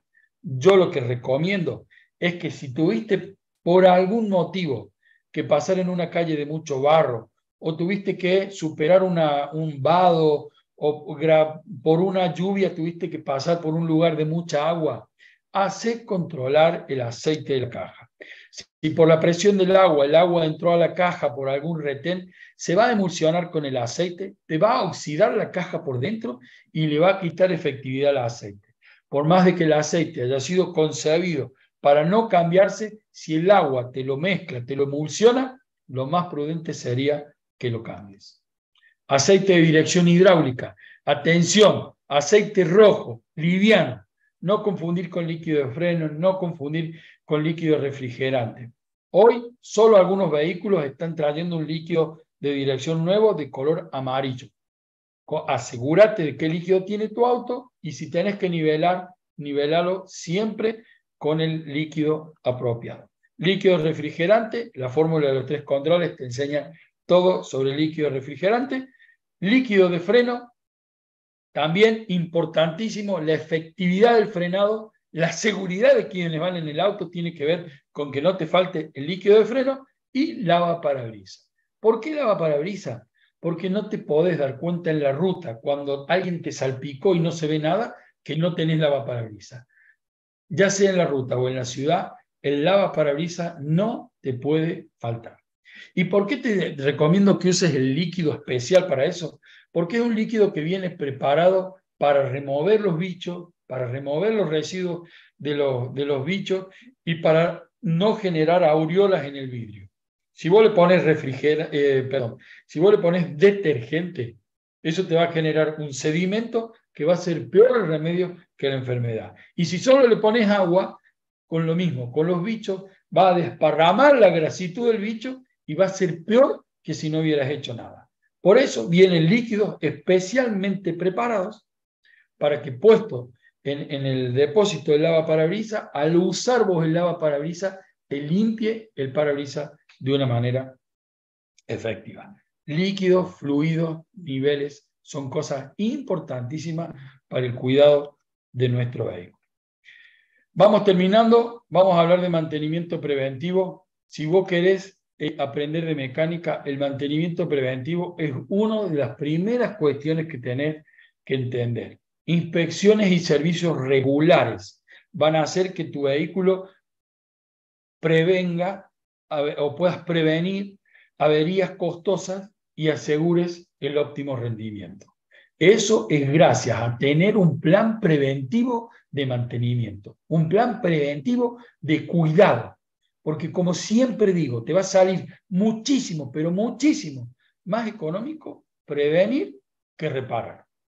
Mucho, mucho más económico prevenir que reparar. Mira, te voy a mostrar un caso. Prevenir es hacer un servicio de distribución. Si lo tenés que hacer en un Amarok, hoy el kit de distribución cuesta 222.630 pesos, unos $318 aproximadamente.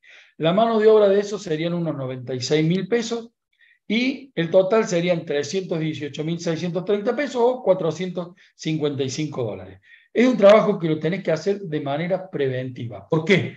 Porque si no lo haces de manera preventiva, se va a romper. Y si se rompe la córrea, miren lo que pasa con la tapa. Miren, ven acá, la válvula ahí apoyó, pero acá no. Ahí apoyó, pero acá no. Eso es porque se cortó la correa que sincronizaba el movimiento del árbol de leva con el del cigüeñal, pegó en las válvulas y las terminó doblando. Miren esa claridad ahí. Esa claridad es porque pegó en las válvulas y las terminó doblando, ¿ven? De esa manera, las válvulas ya no hermetizan y no queda otra que cambiarlas. En ese caso, la reparación y el costo va a ser totalmente diferente. Miren ahí, la válvula ahí apoyó y acá no. Ese motor no arranca más. Miren, si tenés que reparar la Amarok porque se cortó la correa, al kit de distribución lo tenés que comprar lo mismo. La mano de obra va a subir porque hay que sacar la tapa de cilindro para enviarla a reparar.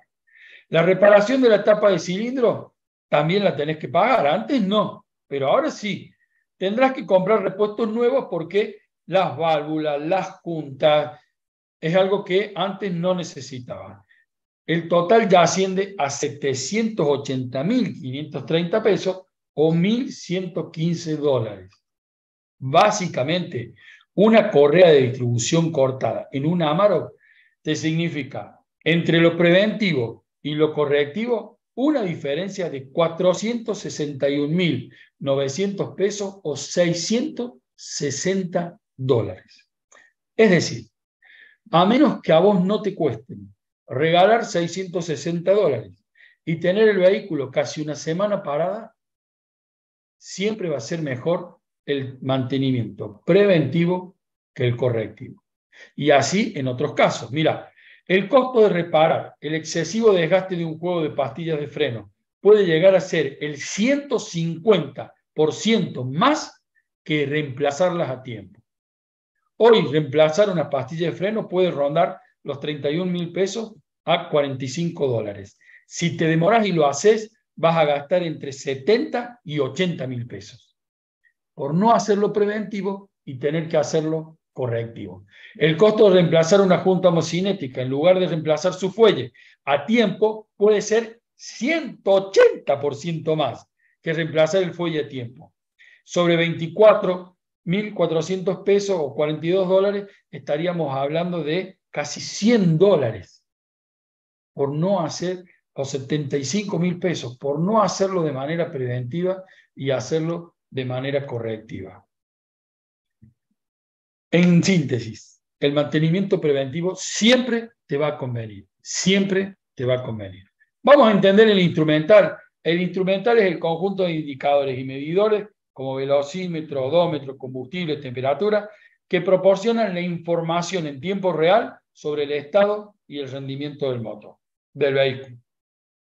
En esto yo siempre le aconsejo a la gente leer el manual del auto.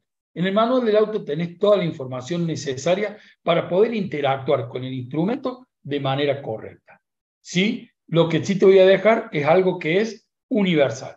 Y al igual que el semáforo, vos vas a tener en tu tablero indicadores como el sistema de carga, que la gente confunde con batería, pero tiene el dibujito como de una batería, indicadores como el de presión de aceite o freno de estacionamiento, que si se ponen en rojo es porque es grave, es importante, es urgente que vos lo hagas ver.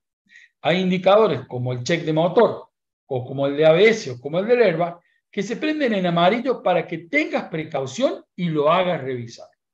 Y por otro lado, hay indicadores como el de luz de posición o el de cambio de velocidad que se prenden en verde simplemente para indicar que hay algo que está puesto en funcionamiento. Los indicadores en verde te muestran qué está funcionando. Los de amarillo te muestran con qué tenés que empezar a tener precaución. Y los rojos te muestran con qué tenés que empezar a hacerlo y cuanto antes para no tener mayores problemas. Terminamos entonces y llegamos al final, con lo último que íbamos a ver, y es la mejor manera.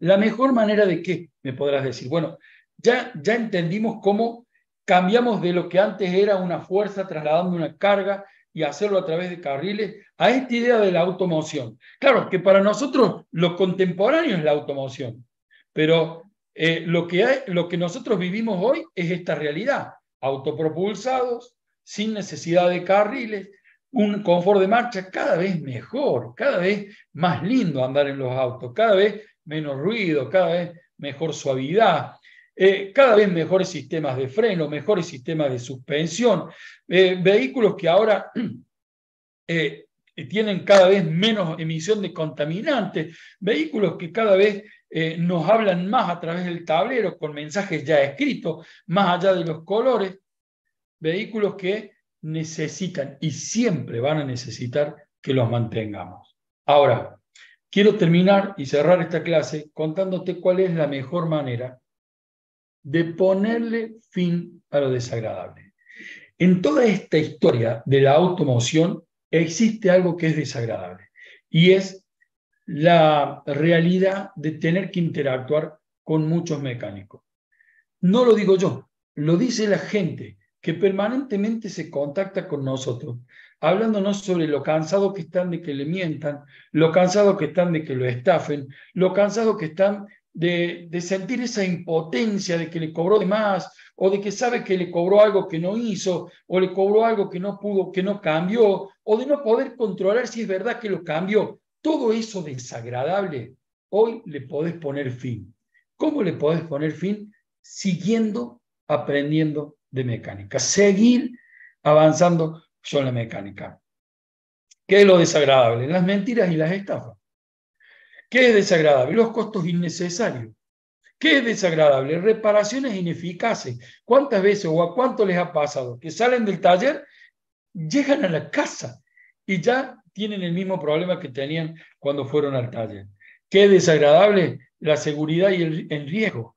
Que vos no puedas andar tranquilo en tu auto, que no andes seguro porque tenía un ruidito y no tiene ese, pero tiene otro, pero porque le perdía agua, pero ahora pierde aceite. Qué desagradable. Tu tiempo y tu esfuerzo desperdiciado. El tiempo que no tuviste el auto, la plata que pusiste, todo parece desperdiciado. Qué desagradable, frustración y estrés. Hay una forma, yo te voy a contar, de que le pongas fin a todo eso.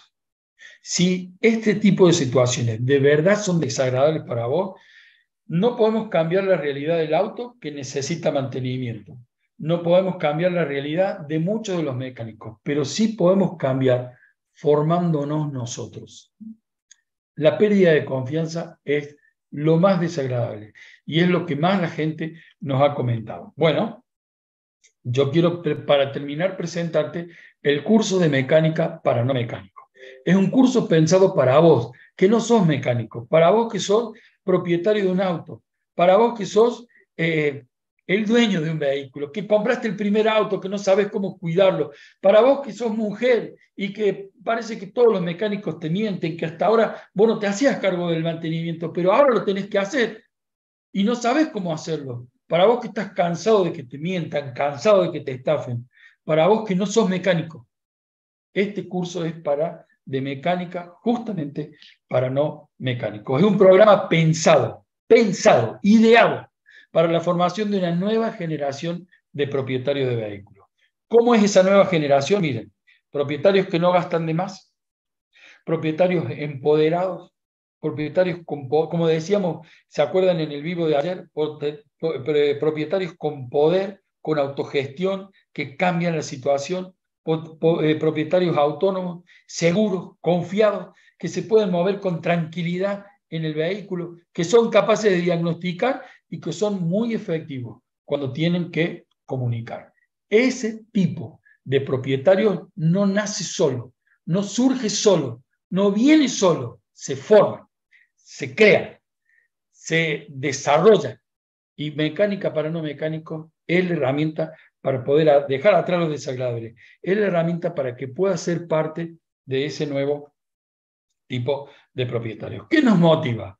¿Qué nos motivó a hacer esto? Ganar dinero. Eso es anexo y en realidad lo hacemos. Pero ¿qué es lo que nos motivó? Bueno, nos motivó la actitud inescrupulosa de algunos profesionales que no tienen tapujos en mentir, que no tienen tapujos en cobrar el doble o el triple de acuerdo a lo que necesitan ese día, que no tienen tapujos en decir que cambiaron algo que no cambiaron, que no tienen tapujos en estafar a la gente, en mentir a la gente, en hacerle pasar un momento tan desagradable a la gente. ¿Qué nos motivó? La indefensión de aquellos que necesitan el servicio, que no es que eligieron, que necesitan, que no es que de verdad quieren gastar la plata, pero necesitan cuidar del auto. ¿Qué nos motivó? La convicción de que te podemos proveer de una solución. ¿Qué nos motiva? ¿Qué nos mueva? ¿Qué nos mueve a seguir subiendo videos, a seguir cargando material? Esto, la convicción que tenemos, la seguridad, la certeza que tenemos de que te estamos proveyendo de una solución. Bueno, ¿qué tiene mecánica para no mecánicos? Te cuento. Un primer módulo de bienvenida, te explicamos y te damos la bienvenida a un canal de soporte. Este es un canal especialmente pensado para acompañar al estudiante, tanto sea mientras aprende como cuando cuida del auto. El material está todo cargado. tiene para leer, tiene para ver videos, tiene para hacer cosas. Pero como está todo cargado, a veces parece muy impersonal. Bueno, el canal de soporte es lo que necesitábamos, lo que encontramos para estar al lado tuyo, para poder acompañarte, para poder brindarte el acompañamiento que vos necesitas o pudieras necesitar. Seguramente cuando empieces a estudiar y cuando empieces a meter mano en tu vehículo, cuando empieces a hacerle cosas a tu vehículo. Miren, esto nos compartió un estudiante que ya empezó a hacer cosas en su vehículo. Hola, buenos días. Mi nombre es Jorge. Quisiera mostrarles cómo Pablo tenía razón cuando dicen que los mecánicos mienten. Estoy haciendo la distribución al auto cuando ya lo había hecho los 50.000 kilómetros y me encuentro con esto. Miren, detengo el video ahí para que vos veas cómo está agrietada esa correa de distribución en su lomo. Eso quiere decir que esa correa de distribución tiene muchísimos años y muchísimos kilómetros. El auto de él tiene 70.000 kilómetros y a los 50 pagó por hacerle la distribución. Lamentablemente le mintieron, lamentablemente no le cambiaron la distribución y él terminó cambiando todo absolutamente gracias al acompañamiento que nosotros le pudimos dar en el soporte. ¿Cómo descubre él esto? Porque nos llamó por un ruidito que hacía una polea. Cuando le aconsejamos cambiar la polea y descubrió, dijo, ya que estoy, miro la correa de distribución. Y cuando la miró, se dio cuenta que estaba a punto de cortarse. Eso es el canal de soporte. Es la posibilidad de estar cerquita tuyo para mostrarte o para acompañarte en el cuidado de tu vehículo. El segundo módulo que tiene el programa de mecánica para no mecánicos es un ebook que se llama justamente Mecánica para no mecánicos, que tiene 60 páginas de pura mecánica. Necesitas la teoría. Te vamos a enseñar, ya te voy a contar, a hacer trabajo, a meter manos, a ensuciarte las manos. Te vamos a enseñar a eso. Pero necesitas teoría, necesitas conocimiento teórico. Y en este ebook está. Está escrito en un lenguaje ameno, no tiene palabras difíciles, no tiene fórmulas ni conceptos exageradamente técnicos. Está contándote la mecánica de tal modo que lo puedas aprender. Tiene más de 70 imágenes que hemos seleccionado cuidadosamente para que puedas entender los conceptos y 15 videos para que puedas reforzar algunos conceptos de la teoría. Es la manera de que puedas entrar teóricamente, con un conocimiento teórico. Acuérdense que en uno de los vivos conversábamos, la teoría, el aprendizaje tiene que ser teórico, práctico y experiencial. Este es el conocimiento teórico que el programa te da. Analizar, entender, comprender al vehículo a través de los 10 sistemas que lo componen y entender cómo funciona, qué partes tiene y cómo se cuida cada uno de esos sistemas. El tercer módulo de este programa tiene que ver con servicio de mantenimiento. Si el mantenimiento preventivo es lo más aconsejable, no solo te vamos a acompañar mientras aprendes y cuidas, no solo te enseñamos la teoría, sino que te damos todo este aprendizaje para que puedas poner en práctica lo aprendido. Te enseñamos a hacer un servicio de mantenimiento. Este checklist que vos ves en la pantalla tiene más de 55 ítems para que vos revises en el auto. Pero claro, vos me dirás, pero ¿y si nunca lo hice, cómo lo voy a hacer? Bueno, tenemos 5 videos que te enseñan a usar el checklist y tenemos 6 videos para hacer revisaciones puntuales que surgen de este análisis y de esta revisión general de tu vehículo. ¿Qué quiere decir con esto? Que vos vas a estar en condiciones de hacer el mismo servicio de mantenimiento que hace una concesionaria o que debiera hacer una concesionaria que sugiere fábrica para cuidar tu auto de ahora en adelante. Miren, esto sí lo hizo un cliente gracias al servicio de mantenimiento. Buenas tardes. Hoy voy a estar cambiando el depósito de refrigerante porque me está tirando mucho líquido refrigerante por la tapa. Lo hablé con Pablo y supuestamente es eso, así que Vamos a ver. Lo voy a cambiar.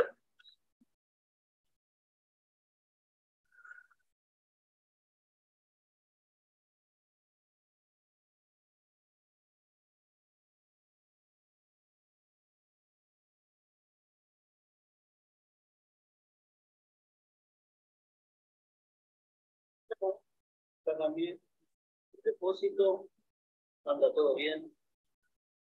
Prendió el electro. No pierde nada, gracias a Dios.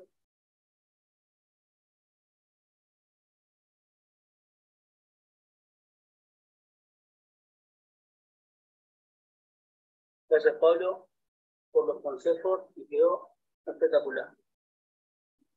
Bueno, es la posibilidad que tenemos a través del canal de soporte, a través de la teoría que esta persona ya aprendió y a través del servicio de mantenimiento, de que vos vayas descubriendo a tu vehículo y vayas pudiendo prevenir, que siempre va a ser más productivo, más aconsejable, menos costoso que reparar.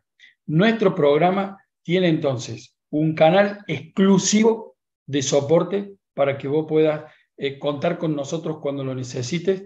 Tiene fundamento teórico para que vos puedas aprender paso a paso la teoría sobre la mecánica y tiene también este inicio práctico en el servicio de mantenimiento para que pasito a pasito, poco a poco y de manera guiada vos puedas aprender a hacer tu trabajo de mantenimiento, tu propio servicio de mantenimiento en tu vehículo, lo cual ya significa un ahorro directo, ¿sí? Porque pudieras empezar a ahorrarte la mano de obra de cada servicio de mantenimiento. El programa tiene un costo de $94, que son aproximadamente $70.000, 70.000 pesos, perdón, $94 o 70.000 pesos argentinos, lo cual es más que apropiado por todo lo que vas a empezar a ahorrar en el vehículo, por lo que no vas a tener que gastar. Claro, si vos esperás a que yo te explique todas las situaciones a futuro que podés tener en las que vas a ahorrar, es imposible. Pero cuando vos vas, por ejemplo, como le pasó a un cliente, y un mecánico quiere cambiarte la caja de velocidad, pero resulta que el problema no es la caja de velocidad, y te sugerimos hacer otra consulta, y en la otra consulta te das cuenta que en realidad el ruido es totalmente normal, pero te estaban queriendo vender una caja de velocidad, lo que ahorras ahí es mucho más de lo que invertiste en tener conocimiento y en tener un canal que te apoye. Ahora, no obstante eso, el programa tiene algunas cositas más. Tenemos un primer bono que lo llamamos los ABC del cuidado de tu auto. En este caso hemos generado una colección de 11 ebooks pequeños, pero que te van a dar el ABC para que vos conozcas y cuidas tu auto en 11 áreas diferentes. El cuidado del automóvil, el cuidado del motor, el conocimiento de la gestión electrónica, de la inteligencia en los autos, de los indicadores del tablero, del cuidado de la pintura, del cuidado del tapizado, del correcto manejo del aire acondicionado, del correcto manejo del auto, de la mejor elección de tu próximo auto y de cómo cuidarte al comprar un auto usado. Toda esta colección te va a posicionar de una manera distinta frente al mundo del auto, al conocimiento y al cuidado del tuyo y de los que vendrán, ¿sí? A medida de que vos sigas cambiando, mejorando y teniendo utilidad vehículo. Esta colección tranquilamente podría tener un costo de $15. Tenemos un segundo bono que tiene que ver con un glosario. Este es un pequeño ebook que hemos generado con 50 términos propios de la profesión, con la definición y con la imagen. Ya no para que vos pienses cómo será un alternador. No, hemos puesto la definición del alternador y hemos puesto también la foto del alternador, para que vos puedas ver la foto del alternador, para que vos puedas ver la foto de una comba, la foto de una convergencia, la foto de un extremo, la foto de una axial, de una mocinética, la foto de un inyector, de una bobina, de una bujía, cosas que hasta ahora quizás no conocías, pero que es importante para vivir a tu auto de una manera distinta y cuidarlo de una manera diferente, que las empieces a conocer. Este bono pudiera tener un costo de $5. Hemos generado un tercer bono, que son 15 videos con las piezas y situaciones reales. 15 videos en donde te mostramos dónde están ubicadas las piezas, cómo son las piezas. Después de estos videos, nunca más un mecánico te va a poder decir que te cambió una crapodina y mostrarte un rulemán de rueda, o que te cambió una rótula y mostrarte un extremo, o que te cambió una axial y mostrarte un extremo, o que te cambió una cazoleta y mostrarte un soporte de motor. Que lo hacen porque se aprovechan de que la gente no conoce. Pero después de esto, tu panorama va a ser total y absolutamente diferente. Es un módulo que pudiera tener un costo de $8. Hemos también sumado un módulo que se llama Videos con casos reales. 8 videos de casos reales, de cosas que han sufrido otras personas por desgaste, por mal mantenimiento. Y que, como alguien dijo, no solo es importante aprender de los errores de uno, sino también es sabio aprender de los errores de otros. Que vos empieces a conocer a través de casos reales lo que pasa en los motores, con cuidado o sin cuidado, es de vital importancia. Y este módulo te da acceso a eso. Un módulo que pudiera costar unos $5 también. Ayer en uno de los vivos, una de las personas decía, bueno, yo quisiera empezar a armar mi caja de herramientas. Bueno, para empezar a hacer tareas básicas, para empezar a involucrarte en el cuidado de tu vehículo, vas a necesitar herramientas. Este bono de mis herramientas tiene una explicación sobre cómo elegir y qué tener en cuenta al momento de comprar herramientas y un listado para que tú armes tu primer caja de herramientas con la imagen de las herramientas. Una cajita de herramientas que yo digo, la gente la va a terminar amando. La gente la va a terminar teniendo y te va a terminar acompañando. Desde hoy, en el auto que tengas hoy, en adelante. Yo me acuerdo cuando yo era más chico, los autos se ponían en venta y la gente decía, no incluye estéreo. O no incluye los faroles de iodo que se ponían en adelante. O no incluye las llantas. Bueno, de ahora en más vas a tener que poner, vendo auto, pero no incluye la caja de herramientas. Porque la caja de herramientas te va a acompañar, tengas el auto que tengas. Y este módulo pudiera costar unos $5 también. El registro de mantenimiento es algo vital. Cuando vos querés mantener a tu auto de una manera diferente, registrar lo que estás haciendo es imprescindible. Esto te da la posibilidad de un mantenimiento programado y preventivo, porque tenés asiento sobre lo que haces. Alguien dijo que no se puede controlar lo que no se registra, y esto es la forma de registrarlo. Vas a tener respaldo para garantías y reclamaciones, y además vas a mejorar el valor de reventa de tu vehículo. No es lo mismo ofrecer al mercado un vehículo con el historial del mantenimiento a ofrecer un vehículo que no te acordás cuando le hiciste la correa de distribución o cuando le cambiaste el aceite. Ese auto no tiene valor de reventa. Pero un auto cuidado y con el registro de todo lo hecho, se potencia muchísimo. También pudiera tener un costo de $5. Viaja Seguro es el 9º bono que tenemos en el programa. Es una clase de 50 minutos. Tiene un checklist para que hagas revisiones antes de viajar y tiene un ebook sobre 7 pasos para viajar seguro. En la clase te enseñamos a usar el checklist para que vos hagas tu propio servicio de revisión previaje. Ya no tenés que llevarlo al mecánico, no tenés que ir a la concesionaria. Vos vas a aprender a revisar tu auto y a decidir qué le hago y qué no le hago antes de viajar para poder hacerlo de manera segura. Este es un bono de $15 aproximadamente. Tenemos el bono número 10, que es inyección electrónica desde cero.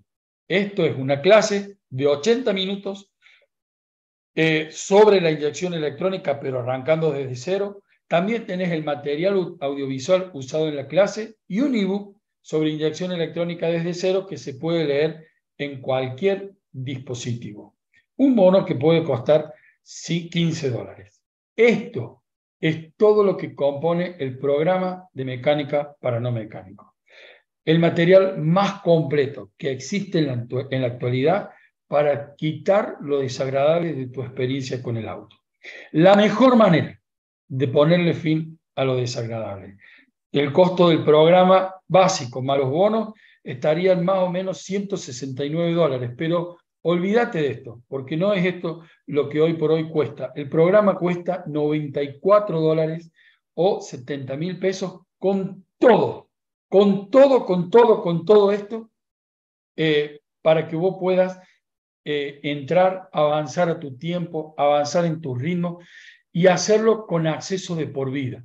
Vos vas a poder acceder de por vida a la plataforma y consultar todo esto, como también tener acceso a las futuras actualizaciones. Es una verdadera oportunidad. ¿Cuáles serían los pasos a seguir? Bueno, comunícate con tu asesor, aplica para la beca, sumate al programa abonando tan solamente el 50% y sencillo, nos encontramos en el canal de soporte, nos vemos en el canal de soporte pudiendo ahí ya entablar conversaciones, aprender, empezar a aprender y empezar a cuidar de tu vehículo.